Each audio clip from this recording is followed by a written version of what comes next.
Aparelho de opressão. Durante a ditadura civil-militar no Brasil, de 1964 até 1985, diversas organizações e instituições desempenharam papéis de opressão. Algumas das principais foram: Forças Armadas.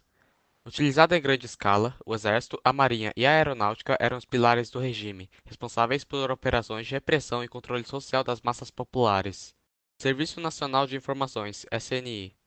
Criado em 1964, o SNI era uma agência de inteligência que monitorava opositores e coletava informações sobre movimentos considerados subversivos.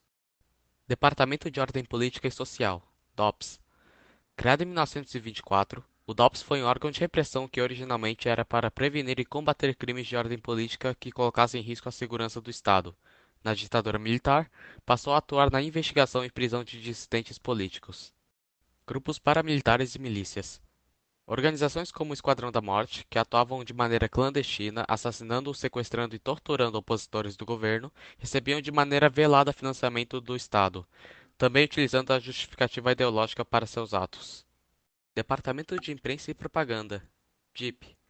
Criado em 1939 durante o regime do Estado Novo de Getúlio Vargas, o DIP realizava um controle rigoroso sobre a mídia, incluindo jornais, revistas, músicas e obras literárias, para silenciar qualquer voz contrária ao regime militar.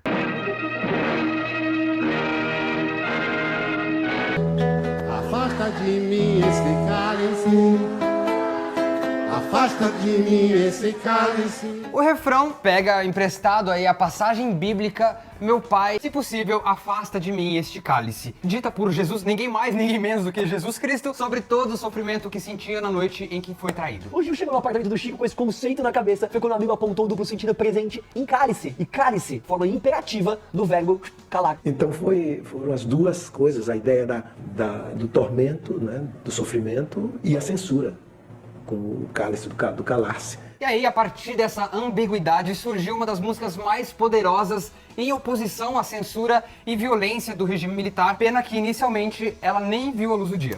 O órgão de censura percebeu, galera, a verdadeira intenção por trás do jogo de palavras com cálice e vetou o lançamento dessa canção que só foi liberada 5 anos depois. DOI-CODE. Destacamento de Operações de Informações, Centro de Operações de Defesa Interna. Foi uma unidade de repressão do regime militar brasileiro criada em 1969. Seu objetivo era combater a oposição política e a subversão, utilizando métodos violentos como a prisão, tortura e assassinatos. A unidade ficou marcada por graves violações dos direitos humanos e muitos casos de desaparecimento forçados estão relacionados às suas atividades. A sua atuação foi um símbolo de repressão, desumanidade e falta de liberdade durante a ditadura militar no Brasil. As torturas foram amplamente utilizadas durante toda a ditadura. Eram formas brutais e cruéis de tentar arrancar informações dos presos, com inúmeras variedades, que dentre elas os que se destacavam eram: espancamento. Era frequentemente utilizado durante a prisão dos presos, mas também podia ser utilizado durante a extração de informações, com golpes físicos aplicados em todas as partes do corpo. Muitos deixavam graves injúrias físicas, mas o atendimento médico era em muitos dos casos negligenciado. Choques elétricos. Um dos mais populares métodos durante o regime, que se consistia na aplicação caseira de choques por meio de uma bateria nas vítimas, podendo ser aplicados nas partes íntimas, bocas, etc. Geladeira. Consistia em colocar o preso em uma sala gelada, que era apertada e que isolava sensorialmente a pessoa, além de não ser entregue comida durante a permanência da pessoa na sala. Violações sexuais. O estupro e o assédio sexual era recorrente, sendo aplicados em homens, mas em forma majoritária nas mulheres, buscando desmotivá-las e silenciá-las.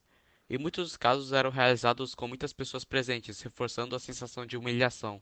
Esses eram os principais. No entanto, existiam outras formas utilizadas, como a chantagem, simulação de fuzilamento, injeção forçada de drogas, humilhação pública, dentre outras. Além disso, outro ponto de destaque é que em muitos dos casos a vítima ficava nua durante a tortura, reforçando a humilhação e a traumatização dessas desumanidades. Grupos guerrilheiros. Das organizações que foram para a luta armada, destacam-se a ALN, Ação Libertadora Nacional, formada em agosto de 1968 por Carlos Marighella. A organização era fruto de uma dissidência do Partido Comunista Brasileiro e foi a principal organização da esquerda armada no Brasil, destacando-se pela quantidade de membros que conseguiu incorporar. Durante seus anos de atuação, a ALN realizou notórias ações de cunho radical. incluindo assaltos a bancos, com o intuito de financiar a guerrilha e sequestro de figuras públicas que tinham como objetivo a troca com militantes presos. Em destaque, o de sequestro do embaixador Charles Booker Aybrick. Colina, Comando de Libertação Nacional, fundada por João Lucas Alves, composta basicamente por estudantes universitários mineiros. Teve origem em 1967, no estado de Minas Gerais, a partir da fusão com outras organizações de esquerda, POLOP, Organização Revolucionária Marxista Política Operária, abraçando as ideias defendidas pela OLAS, Organização Latino-Americana de Solidariedade, executando desde 1968 ações armadas urbanas para levantamento de recursos para a guerrilha no campo. MR8, Movimento Revolucionário de 8 de Outubro.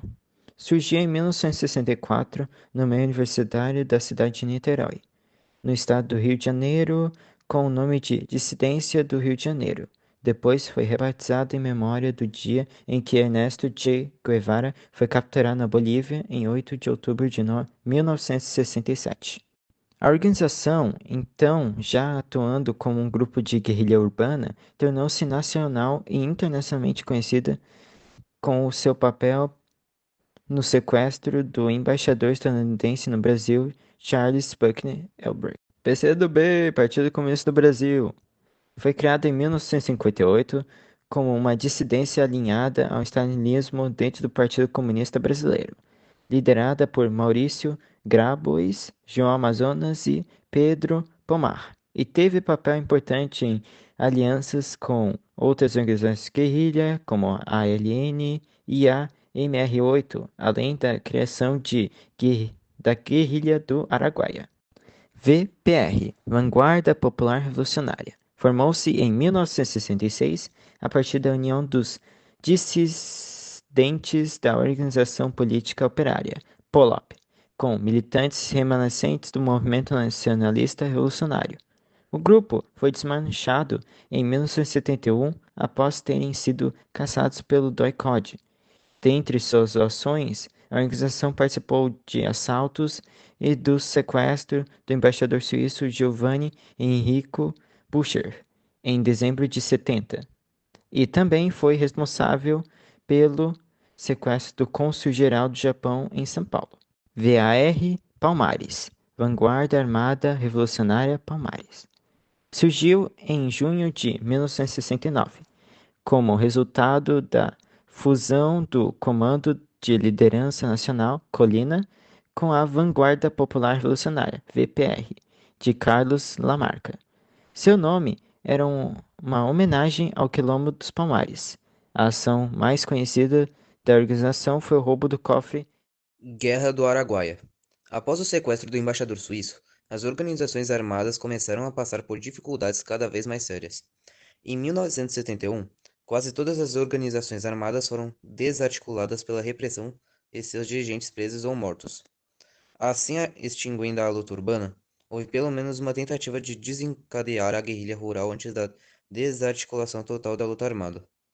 O PCdoB, que tinha optado pelo não envolvimento nas ações armadas urbanas, não foi tão atingido pela repressão e teve melhores condições para preparar e deflagrar a guerrilha no campo. O local escolhido foi a região do Rio Araguaia, que já tinha uma base existente, conseguindo atingir aproximadamente 80 integrantes que viviam entre a população local.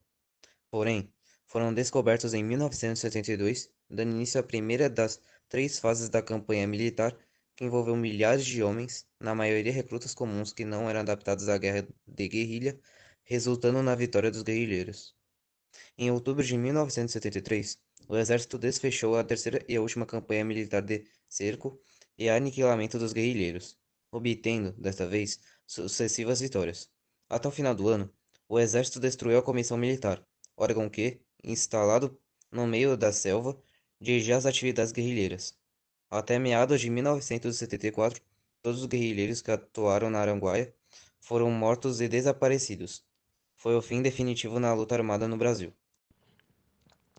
Em 4 de setembro de 69, o embaixador estadunidense Charles Booker Elbrick foi sequestrado por 12 membros da Ação Libertadora Nacional e do Movimento Revolucionário de 8 de outubro. Ele foi mantido em um sobrado durante os 3 dias seguintes até ser libertado pela troca de 13 presos políticos. Apesar de sequestradores terem sido vigiados pelo Centro de Informações da Marinha, conseguiram despistá-los e desovaram Charles Burker levando um presente, um livro de poemas de Ho Chi Minh. Mesmo tendo sucesso na missão, em pouco tempo, 8 dos 12 membros foram presos ou desapareceram, decorrente das medidas de novos atos institucionais que aumentaram as penas para crimes desse calibre. O sequestro do embaixador dos Estados Unidos, apesar de violento, foi um ato de resistência a um governo muito mais violento. Foi um ato de resistência bem-sucedido, já que a censura foi quebrada em um tempo notável e tanto os integrantes do sequestro quanto a ALN puderam expor seus ideais e motivos em um manifesto publicado no dia seguinte ao do sequestro.